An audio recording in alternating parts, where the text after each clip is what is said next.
Hai, jom kita jawab soalan nombor 41. Okey, rajah menunjukkan kedudukan 3 buah tempat P, Q dan R. Okey, QR adalah 250 meter lebih jauh berbanding PQ.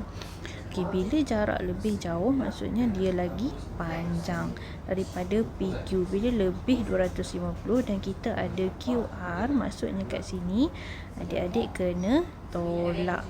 Okey, nak tolak macam mana? Sini meter, sini kilometer. First kali kita akan tukar dulu 4.9 kilometer kepada meter.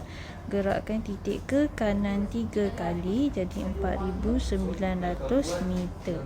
And then tolak dengan 250 meter. Okey, 5, 8 tolak 2, 6, 4. Okey, ni adalah jarak untuk PQ.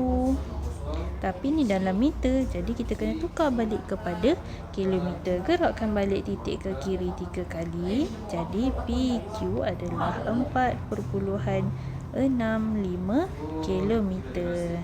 Dapat sesuatu senang ke senang.